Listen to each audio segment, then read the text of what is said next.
everybody. You've all got enormous staying power, so well done. Now, also, I've got to disclose, I've got a bit of a cough, and so has Kate. So between us, we will mix and match if either of us has an awkward moment. We are incredibly lucky to have Lord Livermore here, Financial Secretary to the Treasury, to talk initially in relation to government policy and next steps. And following that, we will have a panel discussion. And I'm going to ask my panelists to join me as I read out their names and their awesomeness.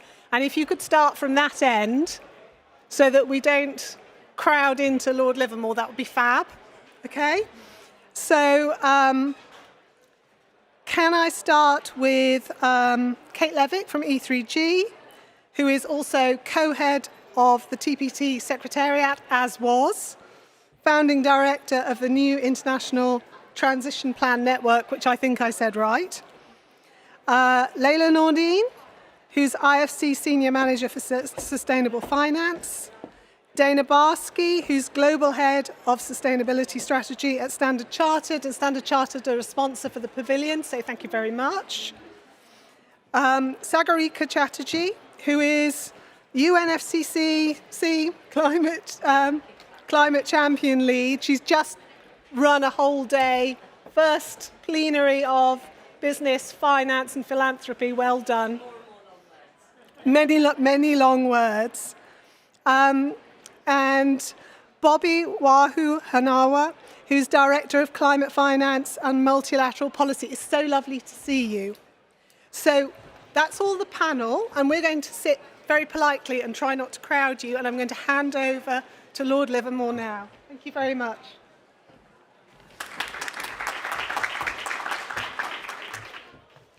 That was a little bit like a game show introduction, come on down. It's a real pleasure to be here this evening in the UK Pavilion and to welcome you all here. I can think of no better forum to discuss this incredibly important topic, where UK initiatives have really blazed a trail in this space, and where many successes have been driven by our chair and our many panel members today. This has been an important year for transition finance and transition planning. Just some of the important moments that we've seen include the IFRS Foundation assuming responsibility for the Transition Plan Task Force's disclosure framework, demonstrating the value and leadership of UK work. The breadth and depth of the recently published Transition Finance Market Review, with its insightful recommendations for all of us, and the agreement by G20 finance ministers in October to welcome a set of high-level principles for transition plans, which will provide important international momentum for financial and corporate institutions. The UK government has been clear that our first mission is to kickstart sustainable economic growth that will accelerate the UK's transition to net zero and support our clean energy mission. And our world-leading financial services industry will have a crucial role in delivering this sustainable growth and in mobilising the trillions of pounds in private capital needed to address the greatest long-term challenges of our age. That's why we're committed to make the UK the sustainable finance capital of the world, and why we are now delivering the foundations of a world-leading sustainable finance regulatory framework, and will focus on this as one of 5 priority growth opportunities for the UK financial services sector. Information disclosure is a powerful tool for investors to assess climate-related risk and opportunity, and to hold firms to account on their sustainability claims. And it has created the foundation for the UK to mobilise finance quickly and with integrity to priority sectors. This is why growing the transition finance market is a crucial part of the government's sustainable finance agenda. The clean energy transition is the largest economic transformation the world has seen in over 200 years. For instance, UK capital investment alone will need to increase to between 50 and 60 billion pounds a year by the 2030s, just to meet net zero by 2050. And we know we also need to scale investments in emerging markets and developing economies, focusing on catalysing scarce public resources to ensure private finance goes further and faster than it has done before. Mobilising finance at this pace and scale requires systemic change. We must have a plan for all sectors to decarbonise and secure the investment that they need. We must be wary of incentivising divestment, of incentivising the decarbonisation of balance sheets rather than decarbonisation of the real economy and leaving stranded assets behind. Instead, we must bring high-emitting and hard-to-abate sectors on this journey too and create a shared sense of urgency. And this government has already started work on this important agenda. We've created the National Wealth Fund, the UK's new impact investor, that will mobilise billions of pounds of investment in the UK's world-leading clean energy and growth industries and support the delivery of our new industrial strategy. That's too why we have been so supportive of Vanessa's review, which looked into the UK's transition finance market and the actions we can take collectively to scale transition finance in emerging and developing economies. The review provides valuable insights into what the UK needs to do to build the market for transition finance with integrity, to channel funding into our own emerging transition sectors, such as green hydrogen and carbon capture, and the opportunities this generates for the financial and professional services sector. It sets out the collective action we need to take to support the scaling of credible transition finance in emerging and developing economies, and as a leading sustainable finance centre, the UK can play a key role in scaling this investment globally. I was very pleased to see publication of the final report in October. It is a major milestone and a valuable contribution to the international discussion on transition finance. I'm proud to set out that the UK government will implement a key recommendation by co-launching the Transition Finance Council with the City of London, which the Chancellor will formally announce during her Mansion House speech in London this evening. The work of scaling the transition finance market started rather than ended with Vanessa's review. This council will ensure industry, civil society and government can keep up the momentum. The review also reiterated the importance of credible transition plans. I was pleased to see the IFRS assume responsibility for the disclosure material developed by the UK's Transition Plan Task Force. This is a really positive step and a clear example of the UK demonstrating its leadership in sustainable finance. We are pleased to continue this work as an official sector member of the International Transition Plan Network. We're clear too on the importance of transition plans, and we committed to introducing new requirements for transition plan disclosures in our manifesto. This is why I can confirm that the government will consult in the first half of next year on how best to take this forward in support of our ambition to become the global hub for transition finance and ensure the UK's regulatory framework is growth-focused, internationally competitive, and maintains the UK's status as a global financial hub. The government's work on transition plans will aim to mobilise finance to support the government's growth and clean energy missions by facilitating enhanced transparency to support better allocation of capital and building confidence in the market, as well as enabling business and investors to manage the risks and seize the opportunities presented by the transition to net zero. I've spoken about this as a crucial part of the UK's national growth mission. That's not just a slogan, but a recognition that we need a whole society and whole of economy effort for this transition to be a success. The challenges and opportunities vary significantly across countries and regions, but to harness the power of global capital markets, we must act collectively to align approaches around credible environmental principles and ensure no one is left behind. I'm confident that we can do it by working together internationally in close partnership with private finance, business and civil society. Working together, we must and can rise to the challenge. Thanks very much. Hand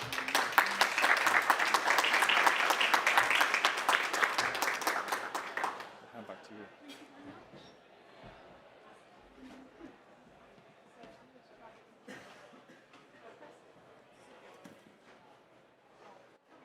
Is it on already?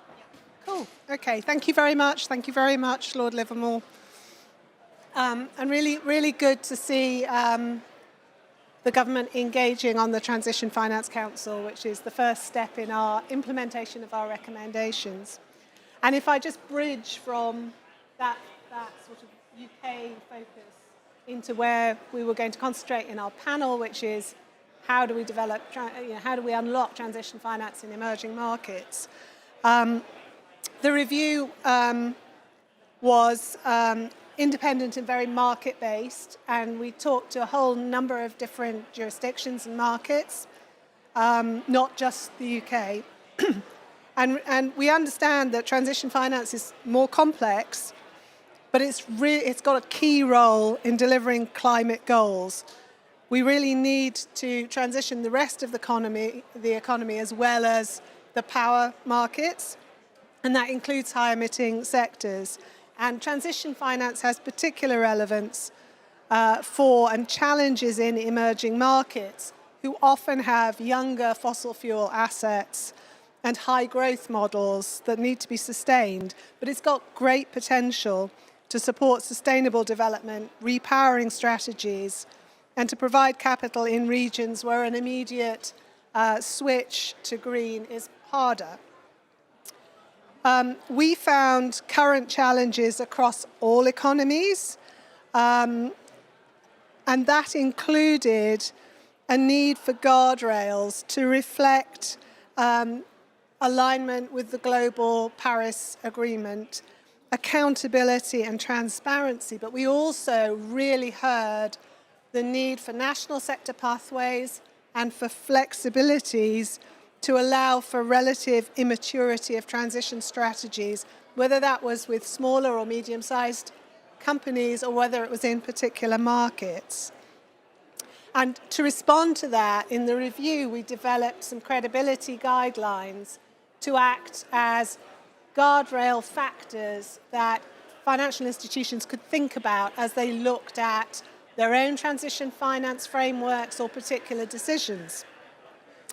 The other thing that really came out very clearly was the need for collective public-private action. This is a whole-of-world issue, but it's also a public and private thing that we need to collaborate on together and at speed. And that international collaboration offers real opportunities, whether it's in international fora like this or market to market, and the development of shared standards and approaches. But we also saw that there could be more strategic use by the UK of its DFI and its Export Credit Agency and the funds that we have to help de-risk transition projects and companies in emerging markets and to create effective capital stacks. So that was our lens. And a lot of the review that we wrote, it's about the UK, but it's basically transferable to pretty much anywhere. When we went around and talked to different markets, we were incredibly struck by the sophistication of transition finance thinking, particularly in Asian markets, because the issue is so live and so large. And so that was a really important learning for us. And I think it's useful to reflect in this panel on those factors. And I wondered if I could turn to you first in relation to Indonesia. What are the policies and the frameworks that you found are effective in unlocking transition in Indonesia? I have to say my experience has been in steel, where there's been lots of progress. So very interested in that. Thank you, Moderator. Good evening, everyone. Coming from the Indonesia as a developing country, so in order to incentivize public and private climate finance, multi-approach is needed. Is it working? Yes. Okay. So one of the important features for the developing countries is how a public guarantee is also in place, so it could mitigate the risk for the private investor. So public guarantee is kind of a jump start for the private investor, while also we offer tax break or tax incentive and also green certification to incentivize sustainable practices. And another important feature for developing countries is the availability of de-risking facility from the government in order to attract more private sector into a sustainable project. And as I mentioned earlier, the public finance in terms of, let's say, grant or loans also very important to foster the engagement of the private sector into a project. And when we are talking about the transition of finance, a very credible framework for identifying and also categorizing transition projects also for very, very important. So it will uphold the market integrity and also prevent any perception of greenwashing. So basically, we are also developing a framework. I will later tell about this framework. And another important features to attract more substantial capital for transition financing, how we can develop a new class assets that align with the current financial market and can be implemented at a global scale. And in Indonesia, we develop what we call Indonesia Green Taxonomy. And also we adopt the taxonomy into new things, what we call Indonesia Taxonomy for Sustainable Financing. And of course, as an individual effort, it's not sufficient if we are talking about taxonomy. So in the regional level, at the ASEAN level, Indonesia, while holding the presidency of ASEAN 2023, ASEAN chairmanship, has developed what we call ASEAN Taxonomy for Sustainable Finance version 2. So this is showcasing a credible and implementable transition that interoperability within the regional. And now we have come to what we call ATSF version 3, the last mid-year. So we add additional sectors in transportation and storage, as well as construction and real estate. One important implementation or mandatory is about the sustainability reporting mandatory obligation for each of the companies. So that's adding a policy framework in our country to make the transition finance works toward the green economy. Thank you. Thank you. I was going to ask you a very quick question, which was, I think some of this is quite recent. How long do you think it takes to embed and then you to start seeing results? Because that is the bit that I feel always takes a little while. And it also be interesting to understand what you see as the challenges and how you're dealing with those. Thank you. In my personal opinion at the moment, at least around a midterm period, it's at least 5 to 10 years would be a very, very good one, a good example of this implementation. Thank you. Thank you very much, Pak Bobby. Dana, did you want to comment a little bit about your experience in financing in emerging markets and how these new taxonomies are starting to change things? Sure. I mean, specifically when I think about Indonesia, I think about the challenges of, something so critical to the country of coal. And Indonesia has very young coal plants, and we all are working diligently to try to address plans for coal decommissioning. And look, it's not easy. Transition financing is hard. As you pointed out, it's fraught with reputational risk. And, when it comes to transition finance, we need to be brave. Particularly in the developing world. And the ability to shut down a coal facility early, still longer than a lot of people in the room might like, but earlier than planned, and provide for green energy, it's not an easy task, but it's something that, frankly, the world needs to be done. But I think it's really important when you think about emerging markets to think we're all at different starting points and to be understanding of that. And, just generally, when you look at emerging markets, putting Indonesia aside, many of these countries, the countries themselves do not have 1.5 degree pathways to 2050. And so you really need to account for that. And I think we need to balance the importance of frameworks, the importance of ambition with some flexibility and realities on the ground. And I think that's going to be the most productive in terms of really crowding in additional capital, be it private sector or public sector. And so I think the conversation, this is why we're talking about it, right? The conversation, it's hard, but, as I think as Lord Livermore said, we all need to be on this journey together. And, we don't want to leave anyone behind. I thought he phrased that pretty well. Yeah, and I was really conscious when we were working on the guidelines that we've suggested that you can make things perfect and finance nothing. but at the same time, you need a degree of rigor, and getting the balance is just really tricky. So, guys, if you've got views on the guidelines, do tell us. No, but I also think it's important for companies and countries in the developed world to have those ambitious transition plans, but have other considerations for emerging markets as well. Yeah.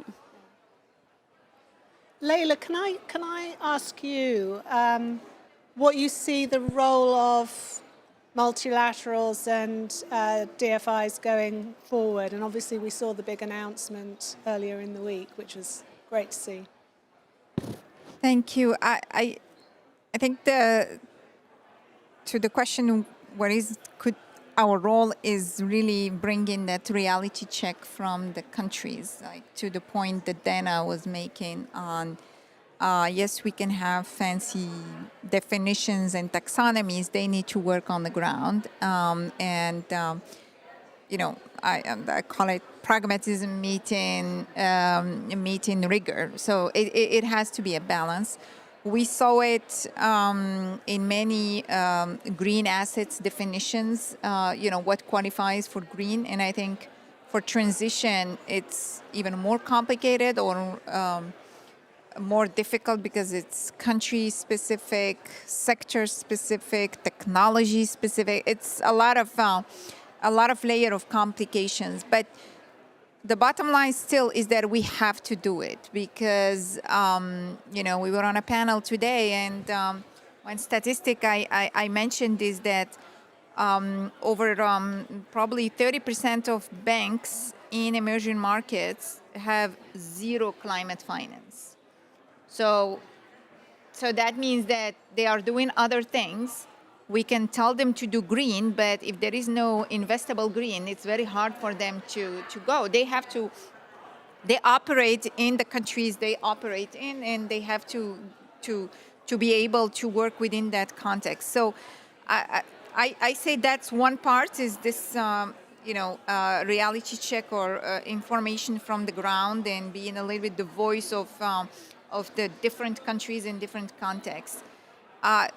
Then helping in this conversation on the taxonomies and making sure that the taxonomies work for countries. So that's the other side of the same coin. But the third part is once these taxonomies are somewhat agreed upon and become a reference, is helping our clients understand them, helping them apply them. And that's a lot of capacity building, a lot of hand-holding, and really making them not only understand what they are, but what's in it for them. So, and it goes from the client being even the regulator in the banking system, being a bank, being a corporate that needs to apply that. So I think so that's a second pillar. And of course, the third pillar is, in a way, putting our money where our mouth is. So if we advocate for transition finance and we push for the taxonomies, we come with that and we help the clients understand what it is. Then we invest when they do, when they want to do transition. So transition loans, transition bonds, either, again, at the aggregators level with the local banks or at the corporate level. And then when there is some sort of agreement, is trying to push an asset class. So this was our journey actually on the green. We're doing it now on the blue. And then, transition, we are really hard at work for that. So these are the three elements of our contribution. If I could just build on that, you used the word push, which I completely agree with. I think it's beholden on institutions like yours, like ours, that are global, who are focused on transition to push. Because if we just walk away, if we don't try, then we leave the financing into other institutions that are perhaps less ambitious. And so it's beholden upon us to take the time to educate, as you say, to push and try to move that needle.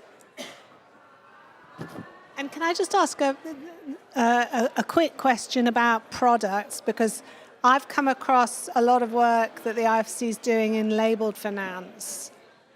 Is that a dominant area, or are you seeing project finance, a whole bunch of other stuff as well? And to what extent are you seeing significant examples of blended finance, or is that still rare? So label finance, in a way, is the instrument. Blended finance is it's the other side of the instrument, or the financing mechanism is the structure. Yes, so that's they fair. there are times where if you do a sustainability-linked bond or loan, where you're using donor money to pay for that step up or step down, that is a form of blending. When you do outcome bonds, that you get also concessional funding to pay for the results. That's blending. We have the third form of blending is which is much more becoming much more popular, is not looking at a project at a time or an investment at a time, but taking more of a market creation approach with aggregation through funds, through banks, through others, when we take portfolio approach to things. So in that case, when we use the blending, is more to de-risk so that we get to issuances that meets investment criteria of investors, be it international or local, actually. So that these, in a way, this finance wizardry, I would say, applies also to transition.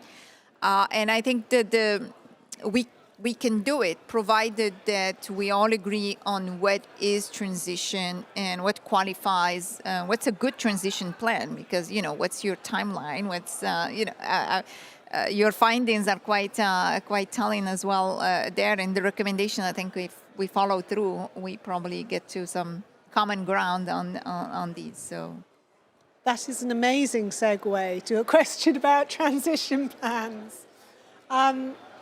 Kate, can you talk a little bit about where you see transition plans moving? We've been thinking about them for a while in the UK. There's work going on in the EU. How can they travel, and in what form? Will it be the same form? Sure. So the last few years have been years in which this idea of a transition plan for the private sector has come from almost nowhere and snowballed, and it just seems that snowballing keeps on going. And I think, reflecting on sort of why that might be, I think it's because fundamentally it's an idea that has come.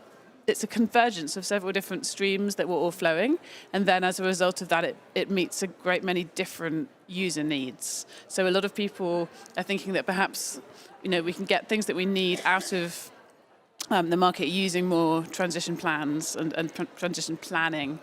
So, the origins for the idea of private sector transition plans, they came partly from the TCFD and the idea of considering your climate-related financial risks and opportunities. And, at a certain point, it's obvious that once you started thinking about that, you have to make a plan for how to deal with them. And the TCFD did indeed go on to include transition planning in its framework.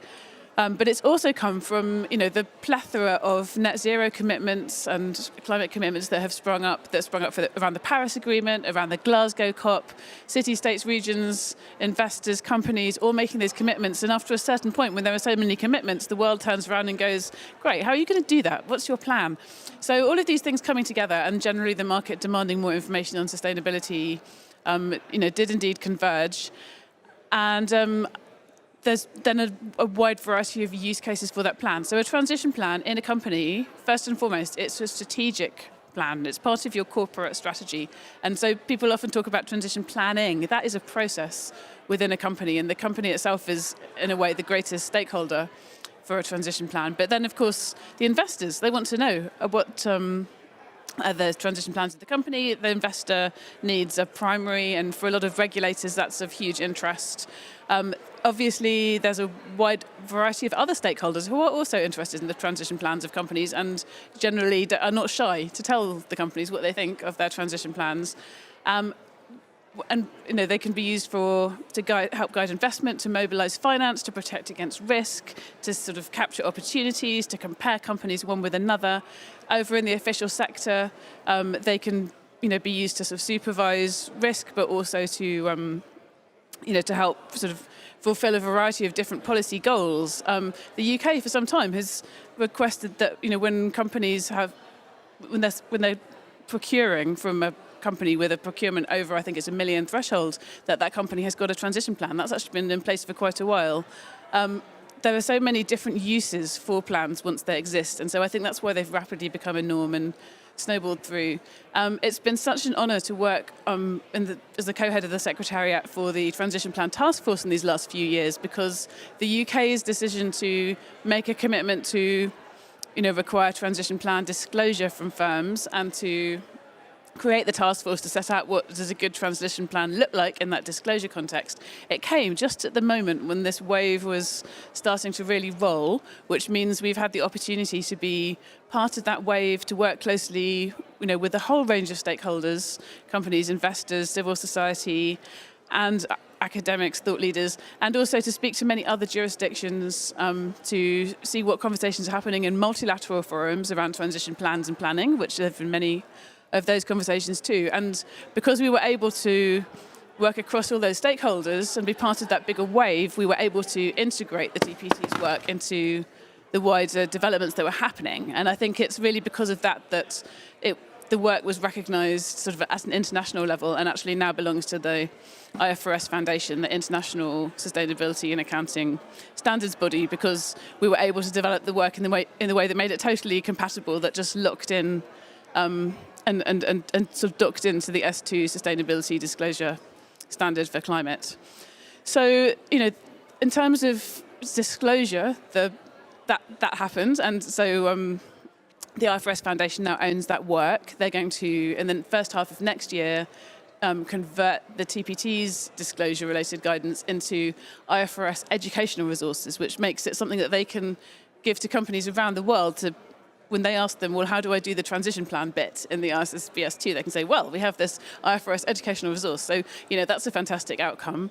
But we've seen lots of other sort of multilateral movements as well. I mean, IOSCO came out with a transition planning report this week. The FSB's got one coming out soon, so that's a Financial Stability Board. A lot of these sort of high-level signals are coming through as well. And in October, the G20 finance ministers put out sort of high-level principles for transition plans. It feels as though that consensus on what is a good transition plan is certainly not all there 100%, but definitely forming. And I think many, many actors are making very big efforts to try and make sure that that common sense does form, because everyone understands that the plans will only be effective in all the ways I talked about if there is some level of global norm, global baseline, global consistency.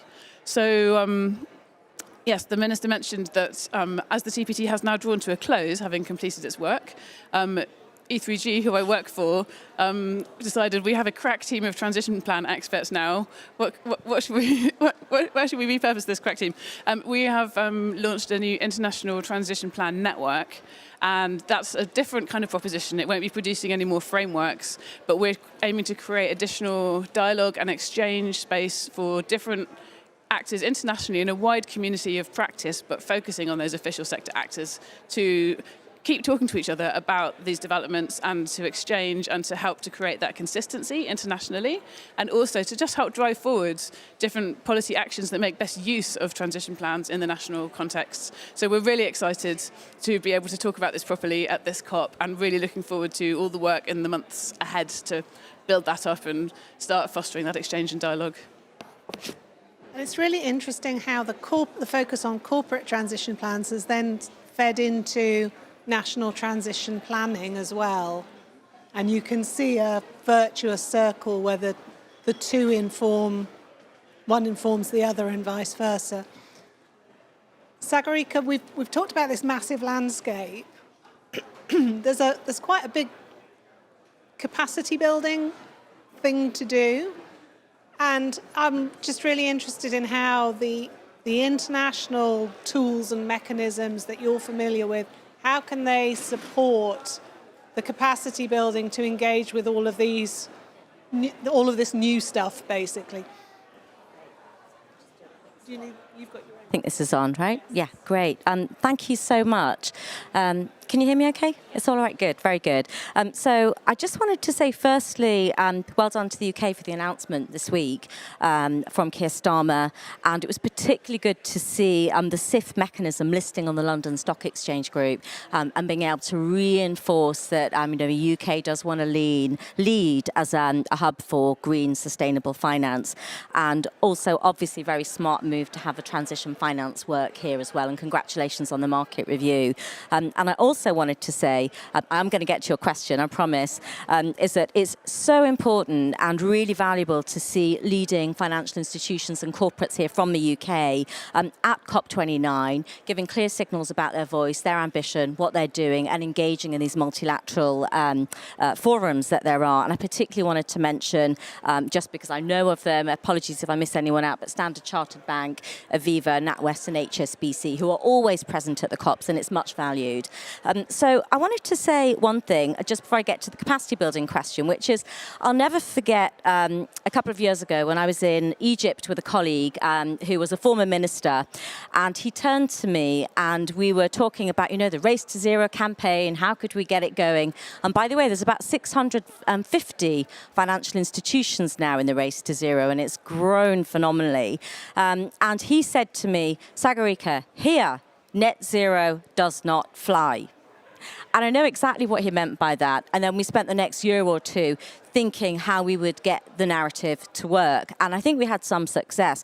And what he meant, of course, was in developing countries, the first place you have to start in any of the sustainability language is with the Sustainable Development Goals. And that then cuts through and against all of the narrative about none of the action you take on climate is going to help you with economic growth, and tremendously helpful. And that really worked for us in different ways and took our work in different ways. And so what I valued about the transition finance market review, and I have actually read the whole thing, I'm sure you have too, is that you've done it very smartly because you took the time to listen to developing countries. It's very obvious, and in it you talk about different transition trajectories, starting points, the understanding that you have in the review that some flexibility is needed alongside the safeguards that you mentioned. And just to put a bit of colour on, when you talk about capacity building, just some of the realities. I'm sure in the pavilions, you probably heard from many of the larger companies. Some of the smaller companies that are here at COP that I'm really inspired by include, for example, the Kun Bulayagi solar project. It's in Kyrgyzstan, small 50 megawatt solar power plant. Also, Solinftech does AI for agriculture in Latin America. Azawel, even smaller social enterprise doing sustainable farming in South Africa. The reason I'm mentioning these is because these are often ventures. They're the SMEs of tomorrow. They're not going to be ready today for commercial banks, probably not ready also for a lot of the MDBs, but they really need a lot of help because one of the parts of the transition finance, as well as, of course, the high emitting sectors, is all of the climate solutions. And the kind of help they need is really basic. It's around how to access finance. So when we then throw at them transition finance and, the classification system, it's really difficult for them without help.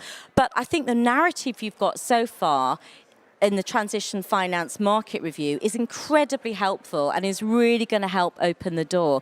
I'm also really pleased to have seen this year the new Global Capacity Building Coalition, which I'm sure many people here, I know the IFC is involved, and I'm sure everyone here is probably involved, 50 partners coming together to give developing country financial institutions some of the tools they need for capacity building, a wealth of resources, and in time they'll be increasingly created by developing countries. I want to just quickly pick up on one thing that you mentioned, Leila, and I'm sure you didn't mean it in this way, but it did resonate with me, so I just want to pick up on it. And you mentioned how difficult it is if there's no investable green projects or there's no investable green things to invest in. It's very hard. And I know where you're coming from with this. I'm sure from your perspective, it feels that there aren't enough, there aren't many of them, but we've done some work and it's uncovered about 80 investable climate projects. We've used some criteria for that. And I think it's really challenging for developing countries, again, when they hear, oh, you think there's no investable projects. So they may be indeed saying this themselves, a local ecosystem. So I think that's part of the narrative also that I really hope we can cut through with a transition finance market review and the future work you do with any kind of international networks that you have in trying to build up the solutions. They do exist. They might not be commercial today, but how can we try and enable these? Finally, I'm just going to mention two things we've put out this week that emphasize the regional approach. So one is a publication, it's called Truly Global, a regional outlook on the 2030 climate solutions, and it takes a regional perspective on sector pathways. And then the second thing is, I mentioned the climate projects. So we've published a list of what we think are investable climate projects with a particular focus actually on Latin America. So you may find those of interest. They're case studies, or they could be things that you give expressions of interest to. And we believe that all of those would be aligned with financial institutions that are thinking very hard about implementing transition finance. Sorry, very long answer. No, it was a great answer. And I was just thinking as you were talking about relatively small companies in emerging markets. We have exactly the same issue in the UK, where there isn't ready funding for, quite small post-venture capital companies who are climate solutions providers. And actually, if you want to develop your capital markets and your listings, you need to think about it in the round. It's a life cycle. So I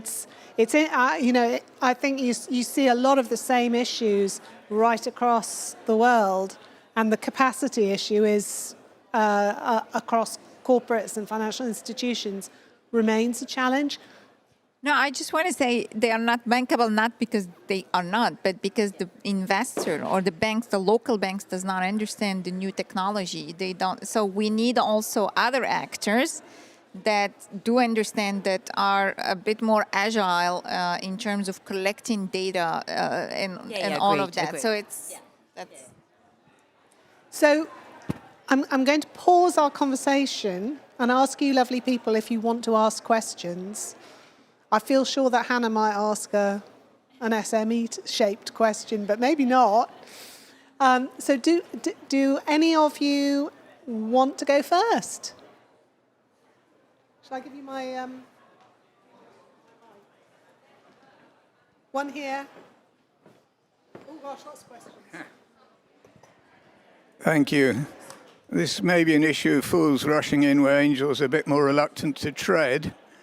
I'd like to ask you, put to the test one particular issue with renewable energy and the transition finance agenda that you haven't mentioned. It's the biggest form of renewable energy at the moment, and that is solid bioenergy. In Indonesia, many new plants opening, abated coal as well as pure bioenergy. And yet it demonstrably produces higher CO2 equivalent emissions than the fossil fuels it's supposed to replace. The Drax Corporation was actually removed from the Dow Clean Energy Index 3 years ago. That's an investor decision, not an environmentalist decision, because of its high emissions. It wasn't regarded as clean energy. EIB senior directors, European Investment Bank senior directors, are now saying that they are considering not putting further investment into that particular form of energy. And Drax's own advisory board, headed by John Beddington, the former chief scientific advisor to the government, is saying they should no longer call their products carbon neutral. How does all that sit with your plans in Indonesia, with Lord Livermore's decision on whether or not to award a 12 billion contract imminently for transition finance to Drax, which itself will lead to another 30 billion if BECS is supported, as opposed to CCS? I'm distinguishing between the two.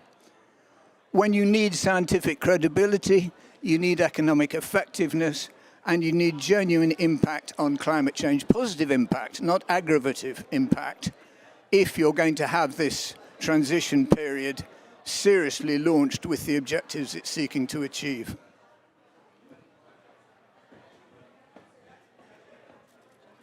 Quite a chunky one.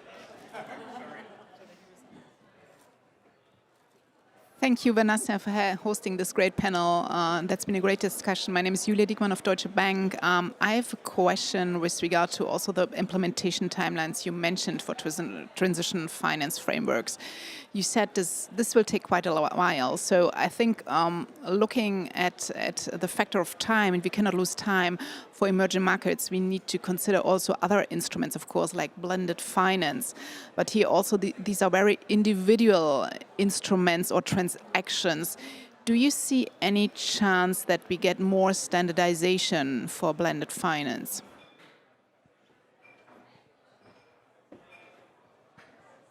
And I guess a related question really around what do we need to do to reduce country risk so that we can make these emerging markets, developing economies, transition plans investable, and how do we scale up that concessionality in a way that enables private finance to be mobilized to support the transition? Thank you. Great panel, by the way. I'll do another round, okay? So I'm going to start on the TFMR, which is to say we did no sector and activity-specific analysis. We set principles. If you look at the document, it's chapter 1. We suggest factors. We have principles, and then we have factors to be considered. And so my answer to you is you apply the principles and the factors, and you work out as an institution where you get to doing that, applying that process. And I'll let you answer the questions in relation to Indonesia more generally, and also the timing question. And also, if we start with you and then we move on to others in the panel who want to join in. Is that okay? Thank you. It's a really great and challenging question. So, Indonesia as a developing countries, we are now growing very fast, and we still need a lot of source of growth. So we need to maintain our economic growth. That's one thing. And with regard to the energy, of course, as a developing countries or maybe every nations facing what we call energy trilemma. So we have to maintain our energy security, energy affordability, and also sustainability of our energy and the impact for the environment. So blending considering these three considerations, the affordability, security for our nation, and also sustainability for our energy, it's also a great dilemma for us, a trilemma even for a developing country. So one important message when we are doing the transition finance and also energy transition in our country is the availability of what we call concessional resources to our country as well, because we also have to maintain our economic growth while also maintaining our environment. Of course, we do have a very solid transition plan to our energy sector, especially at the moment. Yes, we are still very young in the coal industry, and I have to say that coal is one of the source of our growth as well. So we have to maintain and balance, and also now we try to increase our renewable energy mix. Now at the moment it's quite low, but we have a quite ambitious target to have the renewable energy up to 70% mix by 2040. So that's our agenda in our national development plan. And the availability of a blended financing scheme also one of the concerns from developing economy. So at the moment we are like developing what we call the country platform. So that's a single platform for kind of a blended finance mechanism for all of the resources. And one important aspect from our blended finance, the country platform, is the single platform, including from the government for the government guarantee and any other fiscal support. So it's come in the one single platform. I think that's my answer for now. Thank you very much. Leila, I was very conscious that you needed to go, so... I think just 2 points. There was a question about country risk and de-risking country risk. Yes, we are working. I mean, we have some existing products, guarantee product, but I don't know if you heard, actually, we have now a unified guarantee platform within the World Bank Group. So that gathers actually both the public sector, private sector, and even within the public sector, the sovereign and the SOEs. So you have with different actors, and the rationale for that, and we heard actually from our investors, is that it's a little bit complicated from the outside. For us, it makes sense. It's very clear, but we realized that it wasn't making that much sense. So we have this platform to offer, and that's one of the objectives, is really to help investors with de-risking. On the question of standardized blended finance, I wouldn't say no or yes. So I think it's very, let's say, in a way, every day it's different structures. They all have the same label, but they cater, or their objectives are different. So it's, can you say, well, okay, well, we talk about CLOs and we talk about bonds and we talk about loans. It's too complicated. Can we have just one standard? It's a little bit the same here. So we need to, I think maybe just because we call it blending, it just puts it all in one bucket, but there are different shades. But the most important part is to understand where the money is going and who's taking the risk, at what level, and is there a risk? It is also who's taking the upside and who's paying for it. So that's basically the different ingredients from blending. So I'm not sure, I don't know if Dana, you want to add something? Yeah, no, I'm glad you brought up the unified guarantee platform. I think that really also gets to some of the points of country risk. Instead of project risk, making it more of a country platform, country risk, different kind of guarantees. But I guess I was going to pick up on the standardization. It's interesting because as part of the World Bank Private Sector Lab initiative, we actually looked at that. I actually think we can get there, that there could be some forms of standardization, but it's going to be very niche. It's going to be wind, right? It'll just do wind, these criteria, but not transition. Exactly, that's where I was going. So I think we could get there for the green categories. I think transition is just, first we need to do standardization for green before we get there for a transition. I think it's just that much harder. Yeah, go on. Thanks very much. Now, I just wanted to mention recent development that was, I think it was launched in Hamburg about a month ago, and that was CDPQ and Allianz and a few other countries that we're working together, although I think the details are still being hammered out on standardized legal structures, because it is so difficult for regular asset owners and large institutional investors to invest more in developing countries in an efficient way. So that holds some promise.